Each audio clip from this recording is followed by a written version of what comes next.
So this is the new educational facility that Sun and Fun has built specifically to, or particularly to, help the youth start getting involved in aviation. The facility is actually an expansion of the existing Florida Air Museum. So now there's basically one large classroom that can get broken down into 5 other classrooms.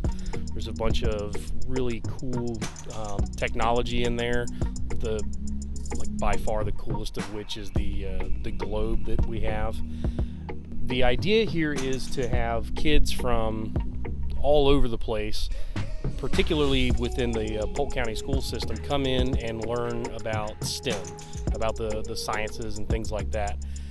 And they're going to be able to come in, use this facility for free. We're going to be bringing a lot of kids from Central Florida Aerospace Academy over throughout the year, but it's to get kids engaged and driven and interested in the STEM fields, and specifically in the aviation field. It'll expose kids who wouldn't have otherwise had the opportunity to aviation, because even kids who are in this area, a lot of them don't know that this school exists or that this facility exists, but we do things out here that are just mind-boggling. So the idea that we might be able to get a kid out here, and they may only be here for a couple of hours, but if it can ignite that spark inside of them and get them interested in the aviation industry, or show them all the opportunities that exist, then who knows, we could be kind of training up the next Chuck Yeager or the next Neil Armstrong.